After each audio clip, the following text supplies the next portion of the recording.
Full Melt Show is intended for a mature audience. It contains adult themes, adult content, and sometimes adult language. Listener discretion is advised. The Full Melt. The following is from CNN's High Profits. There is no more profitable drug in the world right now than marijuana. It's the reason why you have drug cartels. The last time I checked, the cartels were not wiped away from Colorado or Washington. They're still there. It's because it's an opportunity for them. Right now we're in a big armored truck. It'll stop rifle rounds, so it's ideal for transporting large amounts of money. I was a police officer for 8 years. I definitely never thought I'd be working in the legal cannabis industry. 2 years ago, if you would have told me I'd be doing this, I would have probably laughed. A lot of people are more reactive than proactive in security. It's kind of the thing where it's never going to happen to me. It's always going to happen to the other guy. Once it does happen to them, that's generally when they call us. Jeff, my mom just sent me an email. Yeah? Saying there's a guy out in California who owned a medical dispensary, and some guys came out, tried to rob him, and he was stashing all his money in the desert. No shit. And they cut his penis off. What? Mexico's growing drug war is spilling over into the U.S. and getting worse by the day. This is the perfect storm, because if you're making money selling marijuana, how hard is it for me as a cartel member to say, hey, I want 40% of your profits, extortion? You're going to say, no, I'm not going to give it to you. Well, you know what? Here's a picture of your little girl. You want to see your little girl again? And you know, if you call the cops, you're dead. If you know anything about cartels, when they say they're going to kill you or string you up or torture you, we know they do that. I mean, we're just getting bigger and bigger. What do we have, 50 employees? I don't even know some of our employees. I have no idea. Half the employees anymore. Yeah, for the most part, if someone wants to rob someone, they're going to hit a soft target instead of a hard target. So they hit someone who doesn't have security, or they do unarmed transports. Would you feel more comfortable if we did have a guard? Oh, definitely. If we had somebody armed on this site 24 hours a day, there'd be nothing to worry about. And someone who was trained, not a mall cop. Definitely. You only get one penis. Carrying your own money, even if it's to pay your taxes, it just doesn't make a lot of sense. Why are you putting the business at risk and or any of your employees when there are people who are trained and in business to do so? I'd rather be safe than sorry. Worst thing we'd ever have is somebody to get hurt. I want a secure room where we can keep the money, a safe room. I want to be able to use a bank. That's what I want for Christmas. Are you high? What are you talking about? This is the Full Melt. Give me a break. The Full Melt Show. A marijuana discussion about news, culture, politics, and lifestyle. FullMelt.com. Toll free. 844-420-TALK. 844-420-TALK. So let me just paint a picture for your mind's eye, if you will. You're in a dispensary selling retail marijuana, maybe as a tourist in Colorado. And while you're in there, somebody behind you, somebody at the door, somebody who maybe followed you in, comes in with a gun and starts to pull a robbery. What do you do? I mean, what do you do? I would say the answer is likely comply. Do whatever you're told to do. That would be the traditional answer from people in law enforcement. Just be cooperative. Don't fight back. Don't give them any reason to do anything unreasonable. But the ultimate solution to this problem is not to react to it, but to prevent it. And the little piece that you just heard from CNN's High Profits, which aired last night, this episode, featured the company in Denver that's principally responsible in Colorado for providing some very high-end, very quality, what you would say traditional services in the way of security for some of these businesses.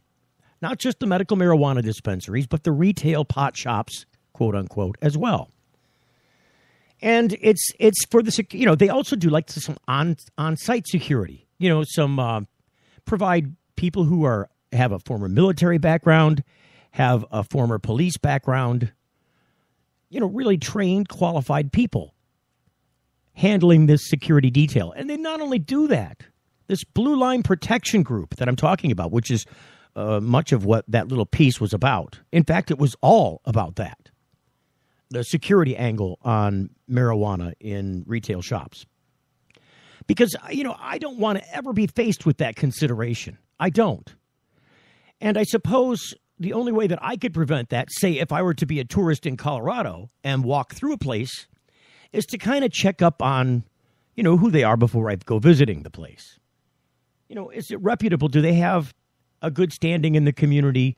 Are they adhering to the standards and the laws of the state? Make sure they're not involved under the table in any way possible. Because there's a lot of shops, especially in Denver and Denver proper. A lot of places. I mean, go to Weed Maps. There's like some 500 and some odd, maybe 600 places right in Denver. Pretty soon it's going to be so saturated that there's not going to be another place you could locate a spot for medical marijuana or retail cannabis in Denver. I mean, imagine that. It's more saturated than even, say, a Starbucks or a McDonald's combined. Just in one little city. And I think this is some of what makes people afraid. But I would say what's more scary than the fact that, there's going to be up and downward trends in the way that business is conducted and portrayed in different parts of the country, in different areas of your state, is the idea that security is of the utmost. I mean, isn't this the reason that they passed the medical marijuana laws in the first place and now the retail cannabis laws in the states where they've allowed this to be an over-the-counter sale to adults, to responsible adults, with a lot of regulations in place to make sure that this is not going into other states, that it's not getting into the hands of kids, that it's not being, going to people that aren't supposed to have it for whatever reason. To make sure that you're in tight compliance with the Cole memo, as it were.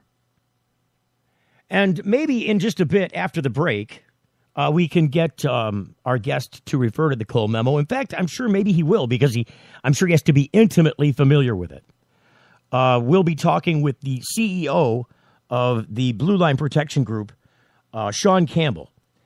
Now, Sean is, we'll be talking to him live from New York, but he is the head honcho responsible for protection in Denver and in other places. I mean, I don't know if they're planning. I think they're planning on branching out into other locations in other states. Now, you got to consider that's an expensive thing to do. If you're providing this kind of high-end quality security detail, you've got armored vehicles, you've got people who are trained, who are armed, are of a traditional security background. Some people who've passed background checks. And as I said before, it's not all that they do. So there's this tremendous cost associated with branching into other, cities even, let alone going into other states. But I think they got plans on doing that. I mean, you've got Alaska, you've got Washington, you've got Oregon, potentially California coming online, potentially, Hawaii? They're looking at this. I mean, Ohio, Pennsylvania, you've got the medical states, even in the conservative places in Florida. I don't imagine I could see anybody running into a CBD shop or a hemp shop and trying to conduct any significant robbery. Unless, maybe they're selling a lot of hemp products. You got to sell a lot of hoop skirts and purses to make a profit worth targeting. But when you're talking about the medicine itself, or you're talking about either the dried flowers or the extracts of or the medibles for sale of, there's wax, there's shatter, there's all these different things. And for the medical people, they can tell you about this all day long. The recreational people are still trying to figure this out, especially the tourists. And that's kind of wanted to maybe feature Sean on the program today and the Blue Line Protection Group, because it seems that they're the principals out there of providing security detail in this place. But like I said, as I said before, that's not all that they do. It seems that they do some consulting services that, and I'll let them speak for themselves, but I'm just trying to give you a preview of kind of the void in the marketplace for this and the tremendous need for it. In a place where it's an all-cash business, where banks aren't allowed. The very end of that clip from CNN says, look, all I want to do is be able to use a bank for Christmas. That's all I want to do is get a bank account. You can imagine what kind of pressure is created by having a large amount of cash on hand. It can make one very paranoid in places where one normally would not be. You've got to be on your guard at all times. You are a potential target at all times as long as you've got that kind of cash on you. I mean, people die for their purses all the time. Well, they don't die. A lot of them get beat up. A lot of them are just little old ladies. They're easy targets. These thugs. These mongrels running around beating people up and taking their money because they can't go out and figure out a way to make it on their own. Hopefully they'll get a job in Colorado in the cannabis industry, because there seems to be a lot of jobs in that area. Stop beating up the old ladies and go get a job, no matter what it is. It's not that hard. It has been for some people. We talk about that on other programs.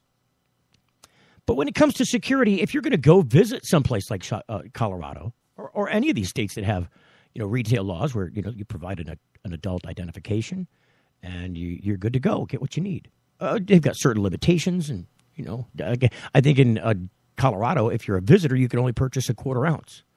You can't get what they can get. I think an adult can buy a whole ounce if you live in Colorado. But if you're just coming in, you can just get a quarter ounce at a time. And I'm not sure if they count medibles against that. That'd be a good answer question to get answered as we get into this interview, because I don't even know if they know the answer to that question.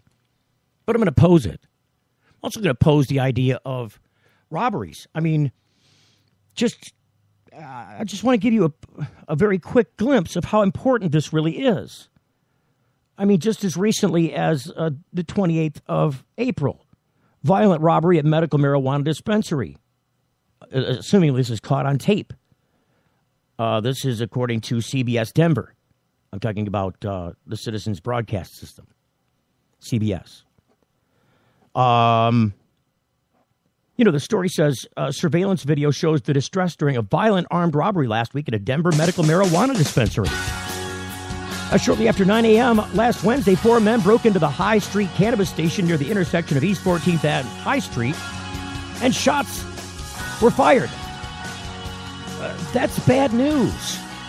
Perhaps when we talk to these people that know security, the Blue Line Protection Group, they can see how we can prevent this kind of stuff, or what you can do if you get in an armed robbery situation. You're getting the full melt. It's not easy out there, but it can be easier. And when it comes to medical marijuana in Michigan and chronic pain management, Dr. Bob Townsend, renowned for his patient advocacy and deep understanding of how patients and medical marijuana certifications fit together, makes it his hallmark to educate and provide the best holistic treatment for your condition. His knowledgeable staff makes you feel warm and welcome, and Dr. Bob makes you feel well. With locations across the state in Cadillac and Gaylord, Kalamazoo, Marquette, Mount Pleasant, Muskegon, Saginaw, Traverse City, you can't beat the convenience and feeling you get knowing you have someone on your side that cares. Denali Healthcare is on the web at denalihealthcaremi.com. Get answers to your holistic health questions or schedule an appointment now by calling 989-339-4464. Chronic pain management and holistic health answers is what they do. It's all they do. DenaliHealthcareMI.com. Get your certification and peace of mind now by making an appointment with Dr. Bob Townsend at 989-339-4464. Got something to hide? Canalock offers discreet and effective storage solutions that destroy odor, so nobody knows. Canalock is a patented charcoal-activated bag that discreetly stores your marijuana. Canalock is made from the same material as military chemical warfare suits. Get yours at Canalock.com. Visit Canalock.com to learn more about no-smell technology. They're parasites. They've got no contribution to this society. They're preying on our community and our kids. It's going to end badly. We've got exactly $100,000 in cash in the back of this car. I bet there's guys right there in that prison for doing just what we're about to do. I want the Breckenridge Cannabis Club to be a household name. This is us pioneering a new industry. He's going after every resort town in Colorado. His plan is brilliant. Watch out for her dark side. this is a big boy operation now. We are not the Amsterdam of the Rockies. We're Breckenridge. Absolutely unbelievable to us that this has happened so quickly. That's when the town erupted. All hell can break loose. I think we have an image to protect. The powerful elite has definitely put the pressure on. Everyone is playing everyone. They're going to have a target painted on their back. That is a real threat. There's $2 billion to be had next year. I plan to take more than my fair share. High Profits, Sunday night at 10 Eastern on CNN. Does your dog or cat suffer with joint disorders, arthritis, anxiety, cancer, chronic pain, or other ailments? Hemp or cannabis-based medicinal products are now legal. Why should your pets go without the same options that we have available? Try Sativus, a daily hemp oil with CBD. Sativus is quality inspected and made in the USA. Easy-to-use drops are applied directly to your pet's food. For your pet's wellness, try Sativus drops. Ask for Sativus at your local pet store or learn more at petpain.com. With this warmer weather, I get more active. Headaches and pains keep me from doing things I enjoy, like golfing and working outside my yard. Toledo Hemp Center's new location, 1415 Sylvania Avenue, has shown me there is an alternative to pharmaceutical drugs. I use CBD, cannabidiol, infused hemp lotions, oral sprays, and topical oils. Thank you, Toledo Hemp Center, for helping me restore and maintain my health with no side effects and no high. Find out more at ToledoHempCenter.com. For a limited time at Domino's, large two-topping pizzas are only $5.99 each when you carry out, which is why we brought in Dale. Dale Lamroot, Domino's fastest pizza box forward. Because when you have a $5.99 carry-out deal this amazing, the last thing you want to do is run out of boxes. Because no box, no carry-out. This week only, carry out large two-topping pizzas for just $5.99 each, only at Domino's. Can you give us a liner? Can you tell us, say, hey, this is Tommy Chong and you're listening to the Full Melt Show?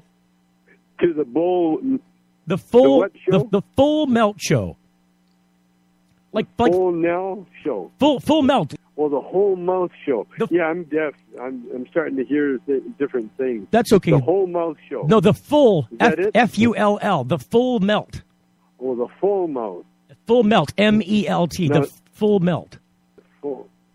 Oh, full mouth. M-O-U.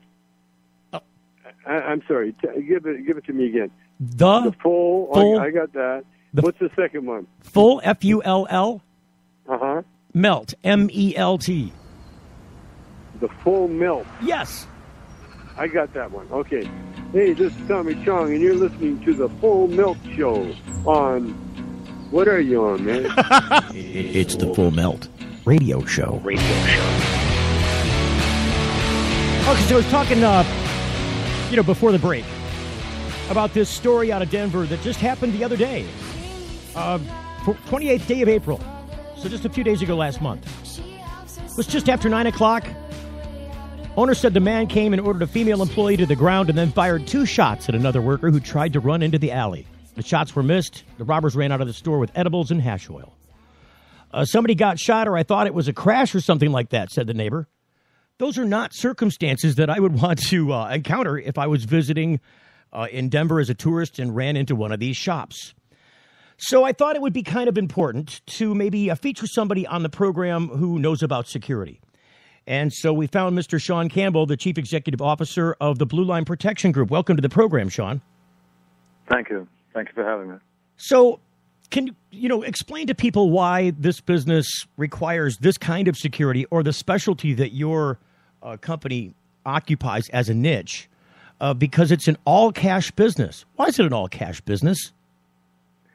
It's an all-cash business because it's very difficult for the owners of the dispensaries and the owners of these grows to get their money into a bank that accepts their money as cannabis cash. As you know, cannabis is a federally illegal drug, and as such, all banks are federally regulated, and therefore they have to go with federal regulations, even though the state has legalized the sale of the product. So it creates quite an issue for the owners. Let's push. Go ahead. In respect to your earlier question, the specialization, I suppose, is in the fact that 95% of our employees are either ex-veterans or ex-police. So I think it brings a different standard of care to the industry. Well, it certainly is a professional one, isn't it? It is. I mean, I think that helps. But the unfortunate thing is that cash is a magnet for crime. So until the banking situation is better sorted out by the federal regulators, it will continue to be an issue. So let's put the cash situation aside for a second and ask this question. Have there been attempts inside Colorado to handle this from a credit union situation where they can do this within the state? Has there been some attempt to make amends to this locally? There has been attempts to make amends, but we think they're probably 2 years away from getting all the necessary approval. It may be quicker than that. We hope it's quicker than that, but it's probably going to take some time yet. The issue is really that it's the federal regulations that they have to hit. The state, even the state banking can say, this is what we require and that's okay. But if they don't hit the federal requirements, they're still in a difficult situation. Having said that, the feds have issued some guidelines and they put out several memos. And the focus of our business is to help these cannabis businesses comply so that the banks will accept their cash. And so far, we've been successful in Colorado with a few different entities where they hit the federal compliance and then they come out and tell the feds we're banking cannabis cash and this is our compliance procedure. So where are the points of vulnerability? And is this to protect like the people inside the industry, like the cannabis owners and dispensary operators, the people inside? I think it's to protect everybody. The less cash on the streets, the less magnet you have for crime. The less likely you're going to get people trying to hold you up because, like any other business, that cash is being moved to a bank. When they can't move the cash to a bank, they have to move it somewhere else or they have to store it somewhere else. And that, of course, provides the incentive. Have there been some targets? Like I mentioned one story in the news that just happened recently, and I just kind of looked it up, through the news online. Have there been other stories? Because I'm not in Denver, and I don't have a view of your local news. There's been several. I mean, I don't want to frighten everybody, but there's been several. Mostly, I think that they're relevant to insider information. They tell them where to go. I mean, one instance I recall, they went to the manager's house, held them up at gunpoint, took the product that they were storing there, took the money that they were storing there, again, nowhere to put it, nowhere to hide it, but their own safekeeping. Took that, then they took the girlfriend back to get the money at the store. So it does happen, and it's very scary. It is scary, but it's just a better incentive than going to the local 7-Eleven. There's more money there, more worthwhile. We'll get to how to criminal. That's what they think about. We'll get to how to cure this in just a second, but if you're involved in a situation like that, at the other end of that gun, or at the other end of whatever threat is present, what should you do? Well, I think like any other situation, at the end of a gun, you try to give them what they want so that they leave you alone and don't damage you personally. Compliance. Be compliant. You don't want to suffer over money or product, no matter the amount. I mean, that's the standard answer that I think any police officer would give you. If you're in a gas station and a guy comes running in with a gun and starts to rob you, you just kind of do what he asks you to do and then get out of the way. Exactly. And then try and see if you can get a height on the way out the door. Well, how I guess does your company interact with this problem? Well, I think the best thing we can say about our company is the amount of training we put into each and every one of our guns, each and every one of our transports. Obviously, we start at a higher level because they're ex-police. They've already been trained, and or ex-military. They've been trained how to handle guns. They're rebadged. They have to badge, particularly under the rules for the marijuana industry, and they have to badge under the rules for Colorado to be able to be armed gun. So it's a higher standard to start. Then we train them to an exacting standard. Our trainers, some of them are ex-SWAT or ex-military men who are very well trained in how to use weapons effectively and how to be very careful around the public. So I think that helps.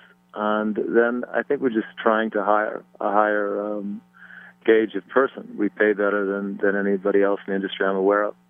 And that helps bring the right sort of talent to us. We're also expanding massively into various states, so that gives them a track for being able to upgrade their income and upgrade their position. So we get a good class of people coming our way, and they are our product, so it's very important that we keep them to a very high standard.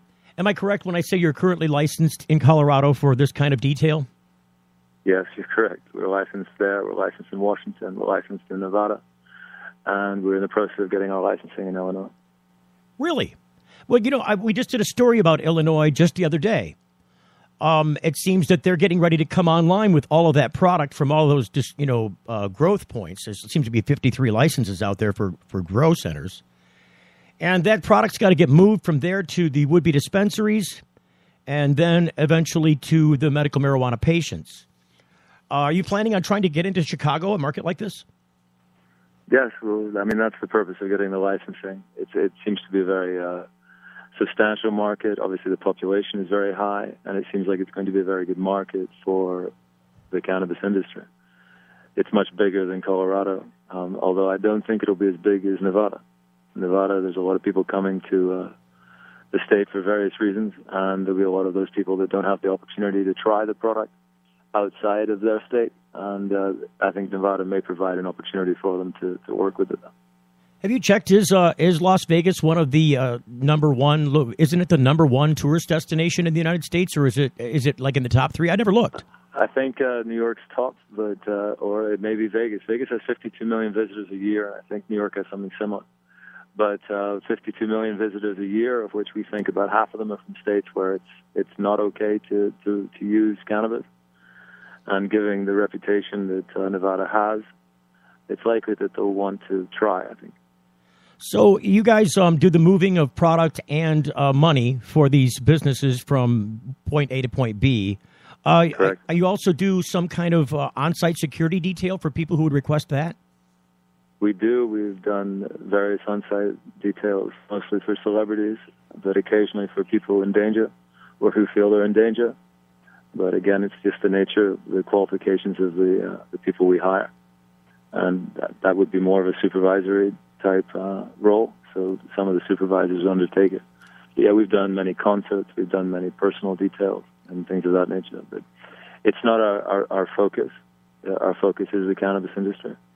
And that's 99% of our work. But we have and will look after certain individuals if they require services. How does government look at this? When you talk about the cities that you're going into or the states that you're in or planning on going into, have they been really favorable to this idea of having a professional security detail available to answer the question until we get this issue fixed with the feds about banking? We haven't had any negatives from any of the government agencies. Indeed, we met with the Tobacco and Alcohol Board in Washington when we first went up there, and they were very anxious to hear how we did it in Colorado because they needed an answer to that sort of question. They didn't feel that the legislation was going to quite cover them, and they wanted to know how it was handled in Colorado and if it would work in Washington. In Washington, you cannot transport the product in an armed vehicle while you're armed. Wow. It's the responsibility of the grower to get it there. He's not allowed to be armed. So you end up with a follow car, which ends up being quite expensive. So, there's various things for them to work on.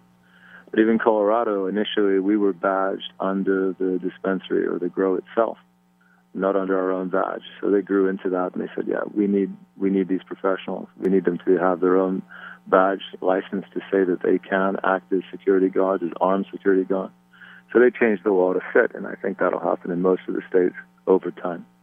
When it comes to the transportation of either product or money, have you guys had people approach you that said, look, I kind of blew you guys off when we saw you before, but we got robbed, and so now we really think we need you?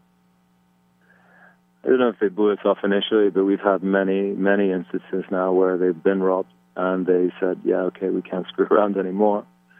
We'd better get a security company, being the largest and the most, I'd say, most prestigious and definitely the best known in the industry.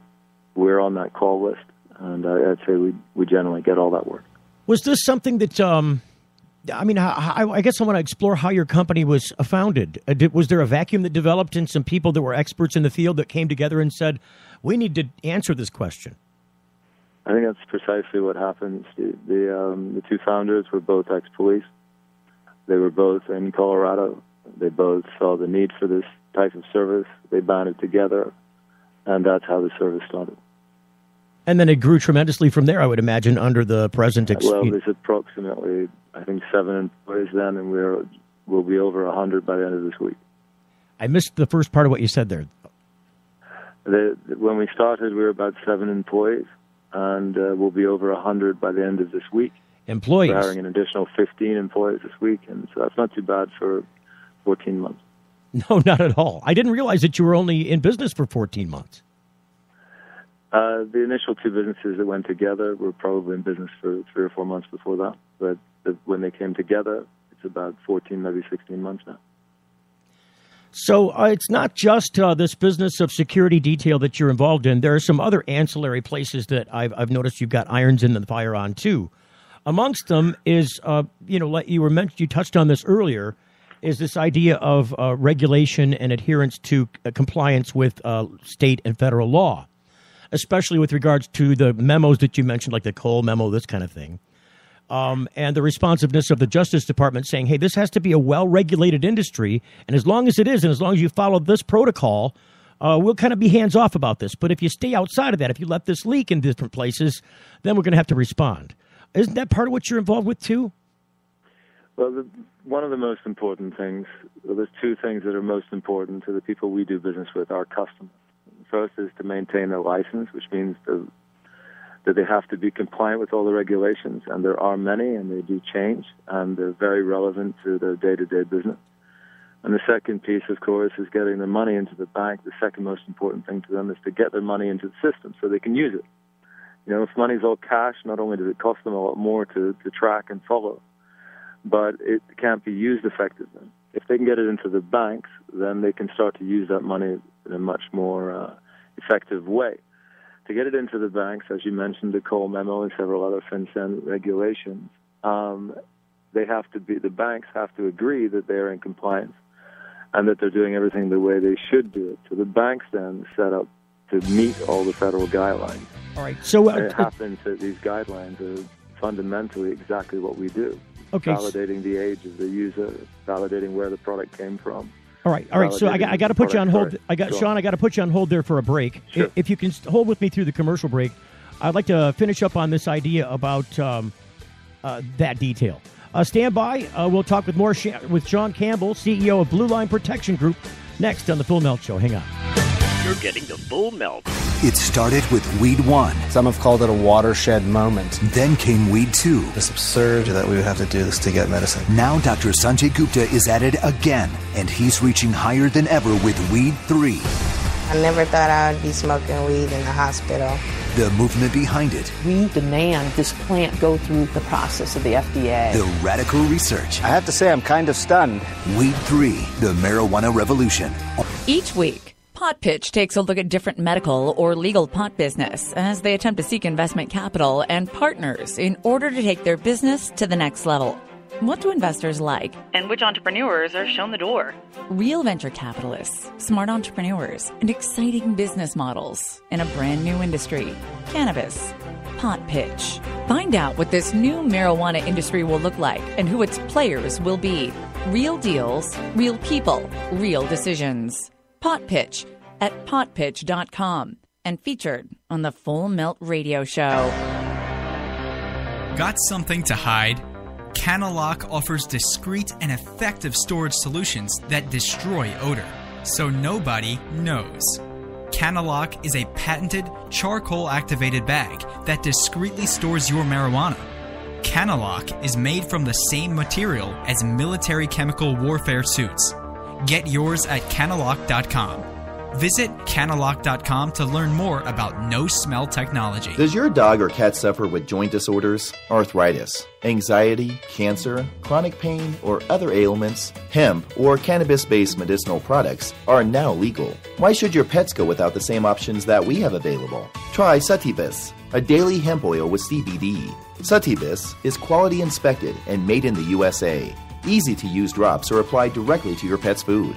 For your pet's wellness, try Sativus drops. Ask for Sativus at your local pet store or learn more at petpain.com. With this warmer weather, I get more active. but aches and pains keep me from doing things I enjoy, like golfing and working outside my yard. Toledo Hemp Center's new location, 1415 Sylvania Avenue, has shown me there is an alternative to pharmaceutical drugs. I use CBD, cannabidiol, infused hemp lotions, oral sprays, and topical oils. Thank you, Toledo Hemp Center, for helping me restore and maintain my health with no side effects and no high. Find out more at ToledoHempCenter.com.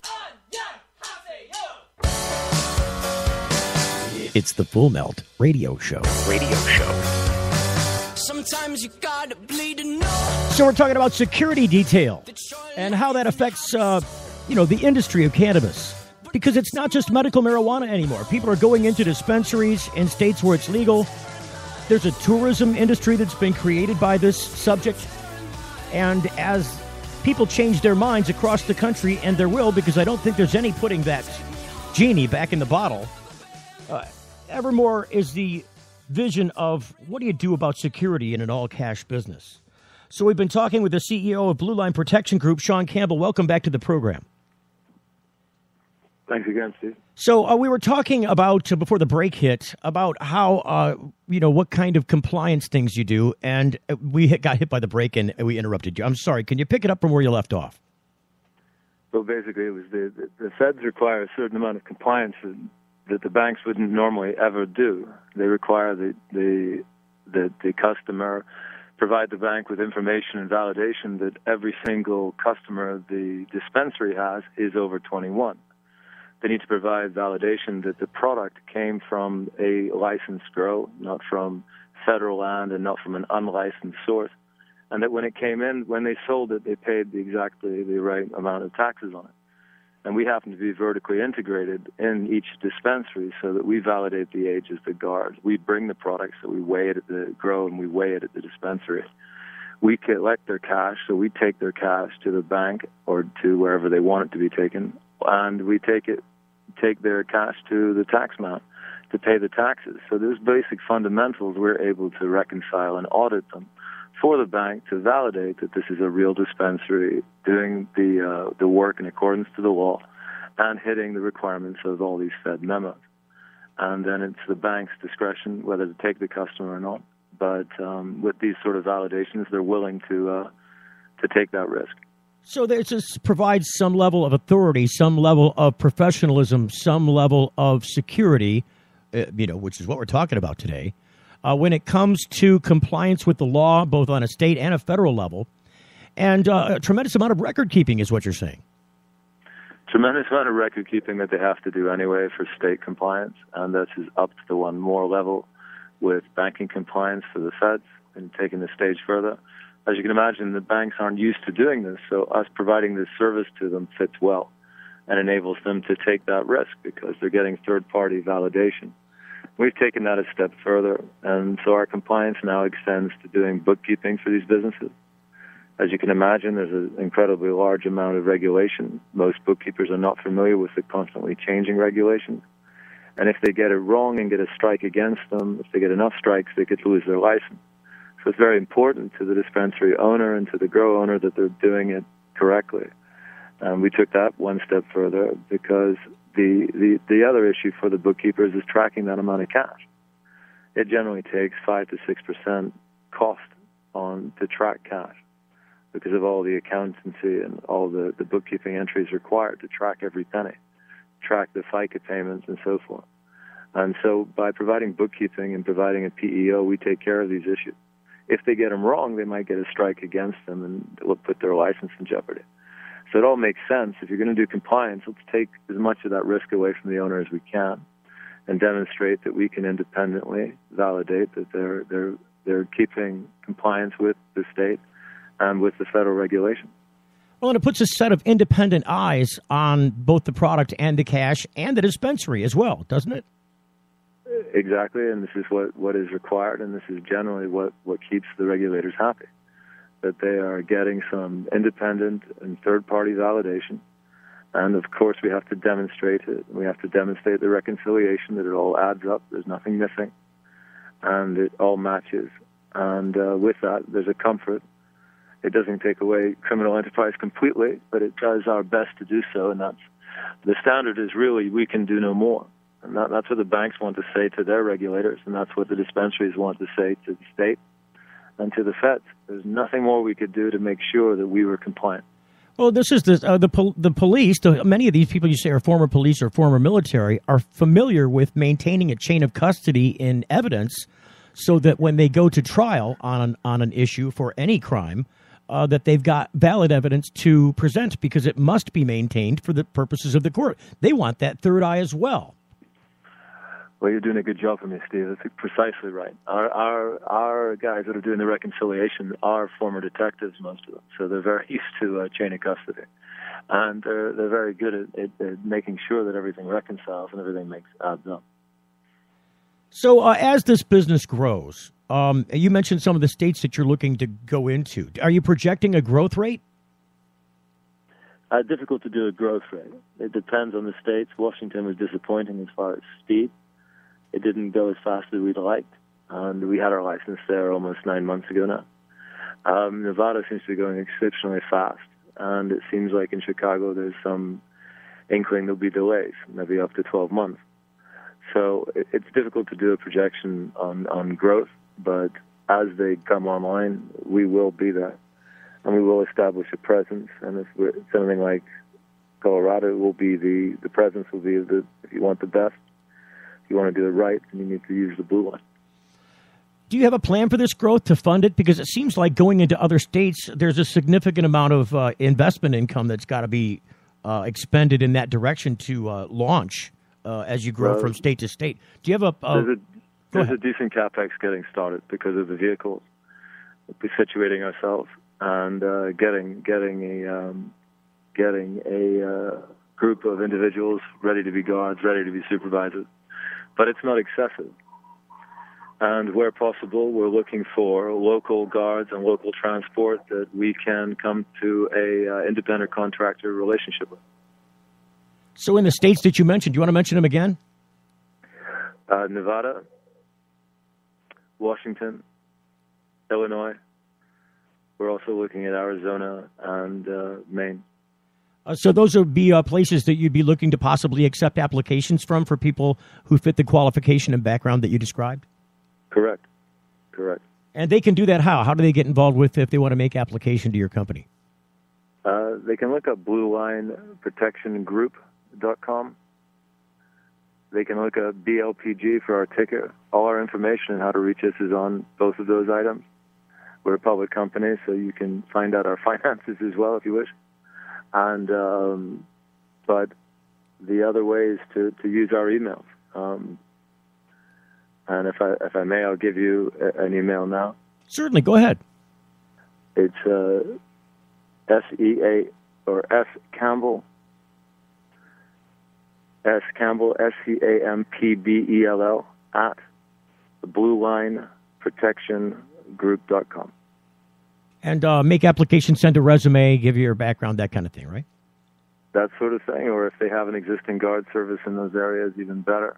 We would look at them, look at training them, or bring them up to Blue Line qualification. We've done that in a couple of states already. And that may be a possibility as well. And if they're in the business already, it's an additional income. It's a higher generating revenue. And it should be something of interest to them. As you focus on this, I know you have a training protocol you mentioned about. So beyond the training that these existing employees bring to the table from their background and experience in law enforcement or military, this kind of thing, or being involved in a security detail or as a detective, a private detective, are there? I forgot where I was going with this question now. I'm sorry. Good Lord. Is there a place? I know where I was going. Are you planning on maybe upgrading? Is there going to be some upgrading to your training process? Are you looking at modifying that as you go? I know it just sounds like a silly question, but it seems like that's how training goes. That you learn from experiences in different places, and then you modify tactics and respond accordingly. Well, I think in alignment with what you said, Steve, we'd be willing to adjust our training as necessary. However, the fundamentals that we have, a big part of our training is customer care.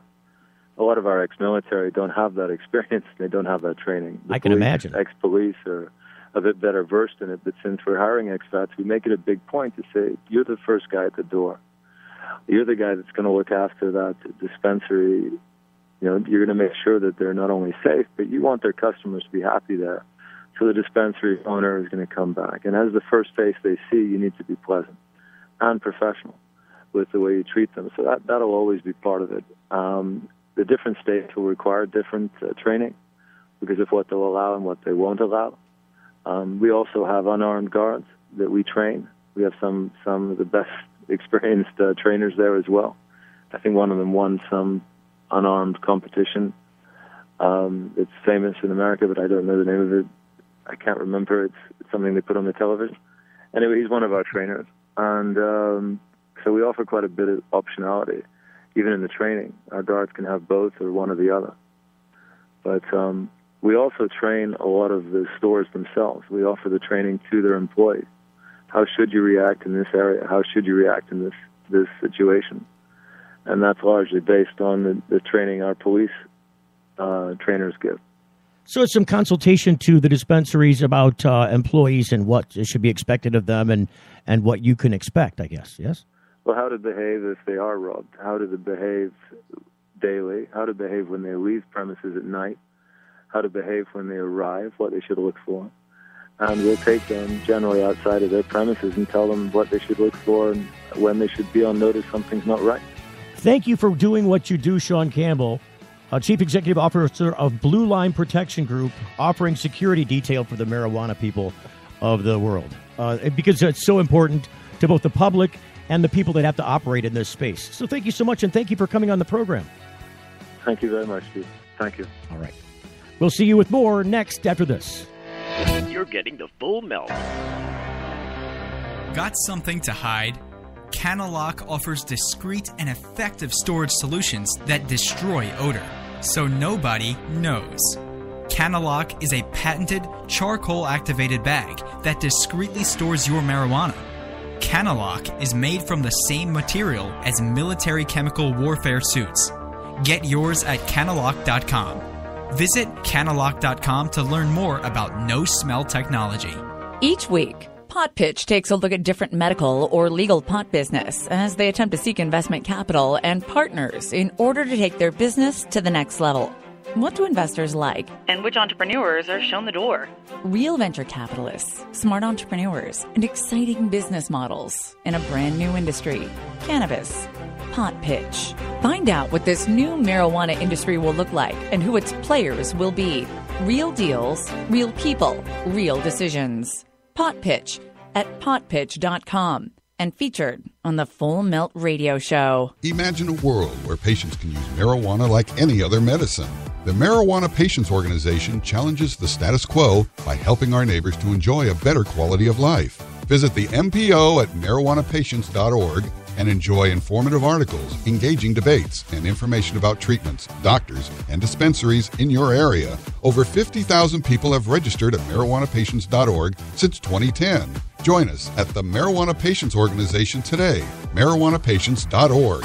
It started with Weed 1. Some have called it a watershed moment. Then came Weed 2. It's absurd that we would have to do this to get medicine. Now Dr. Sanjay Gupta is at it again, and he's reaching higher than ever with Weed 3.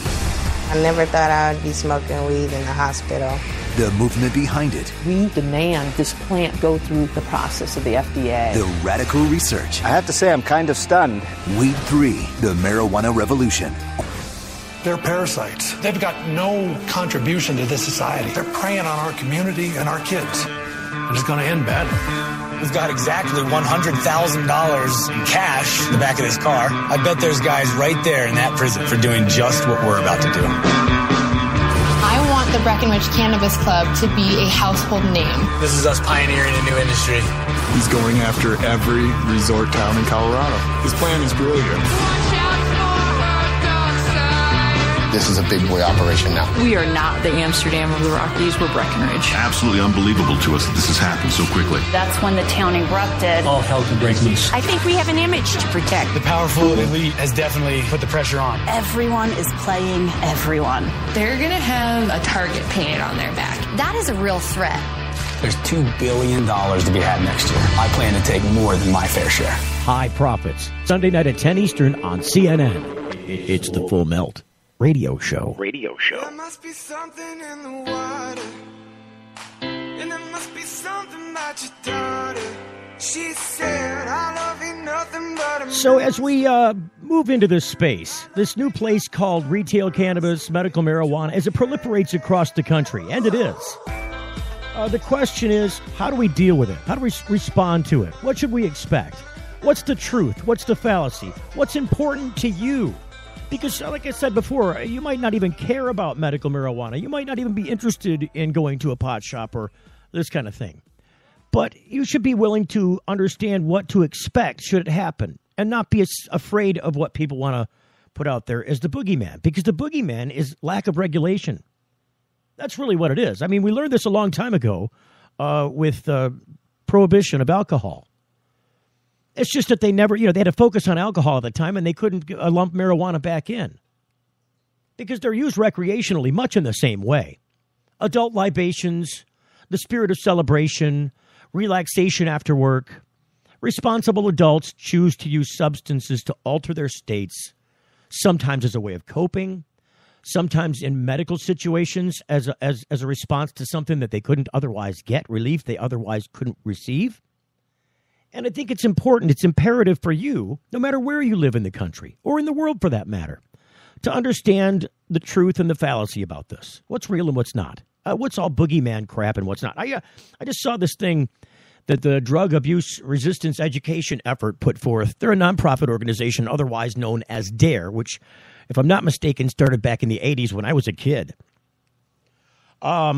You saw this in school. They would go to schools and hold these little rallies and educational campaigns about the boogeyman of drugs.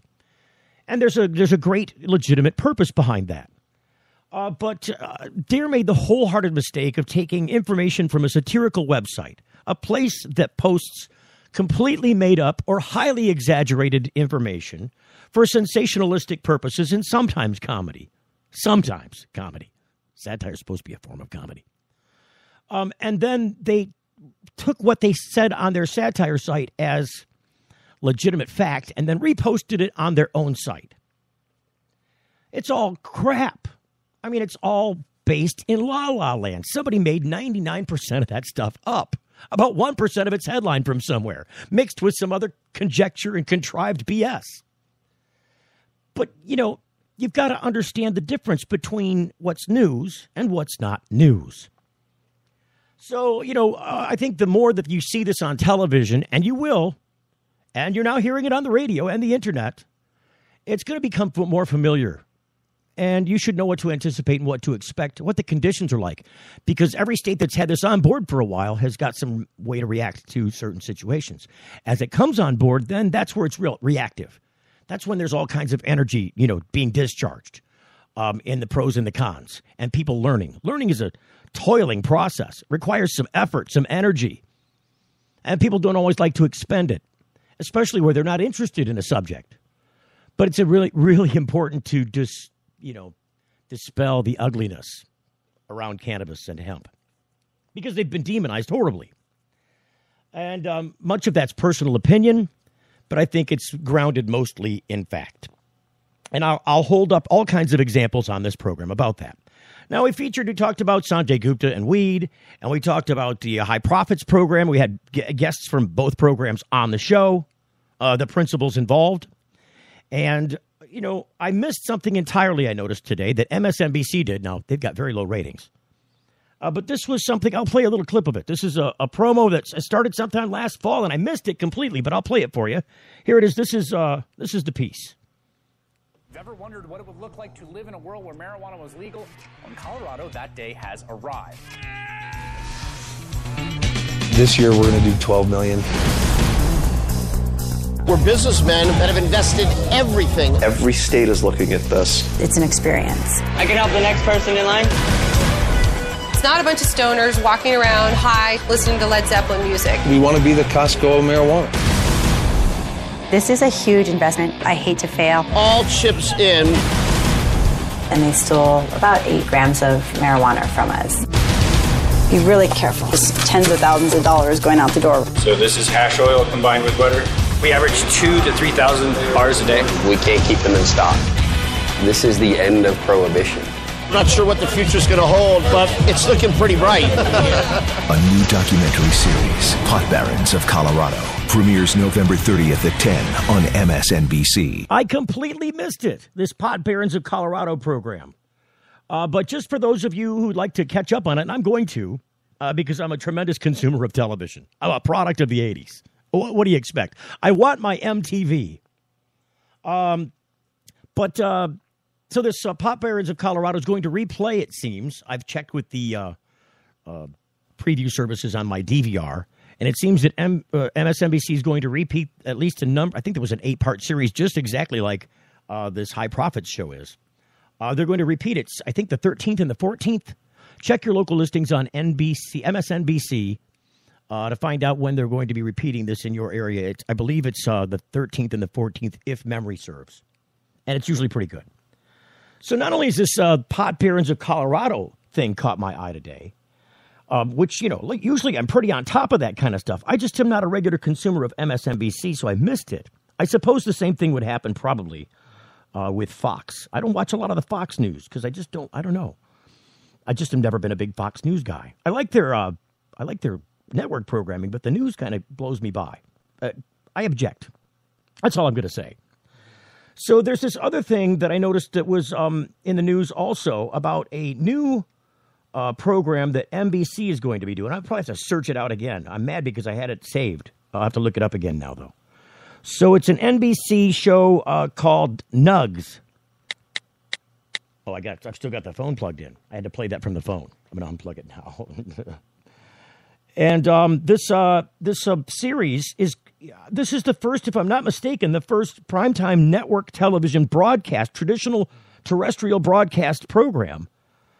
And I think this might have something to do with the fact that NBC's programming has been taken over by Comcast because Comcast bought NBC. But this program looks like it went into production.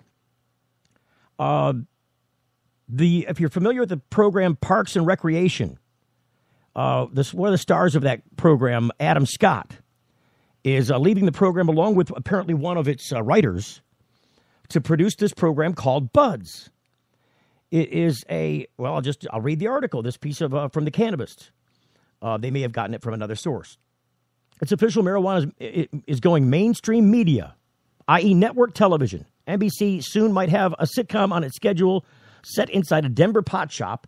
This is a sitcom, according to multiple reports. And with the announcement of Buds from creative team Adam Scott from the network's near-death Parks and Recreation, and Joe Mandy, a comic writer and Twitter phenom, Cannabis has broached a different aspect of mainstream media. Yes, there are docu-stories and reality shows and documentaries that have tracked Colorado's historic implementation of legal pot, but Buds sounds like a traditional network TV sitcom, and its premise, the day-to-day happenings inside a legal marijuana dispensary in Denver, that's what it says, certainly has potential. Said they'll take it easy with jokes, or will they push the art form into something more modern and hip? We're going to hope for the latter. I don't know. I think some of the people surrounding the cannabis industry are certainly interesting and also sometimes comical. So I'm going to make an effort to reach out to Adam and his team because I think he's not only starring in this program, but I think he's the executive producer as well, Adam Scott. And I think he'd make a perfect addition for some crazy reason to this kind of programming. And I think it has to be the first of network television about marijuana. So that's just how popular culture and media reflects what happens in society. Yeah, people like to blame the rap stars and the lyrics of music. They've always blamed popular culture for being imitated by society, but they've got it backwards. Popular culture is reflected by these things in society. Popular culture reflects it back into society. It's something you can relate to. It's something that's understandable. It's something that sends a message, and when you attach music to it especially, it's something that calls you back, and it gets you to repeat the message. And that's why media and music especially is so powerful. Who hasn't heard a song from, way back in the day and haven't heard it forever and then heard it on some TV commercial and you can't get it out of your head? It happens to me all the time. You know, the Meyer hot dog commercial, the one from way back when. A whole bunch of examples. The Morton Salt jingle. I could go on forever, but I won't because we're out of time on this program. Join us tomorrow for more news, entertainment, lifestyle, and culture on marijuana, cannabis, and hemp right here on The Full Melt Show at thefullmelt.com. The Full Melt Show is a production of TFM Media.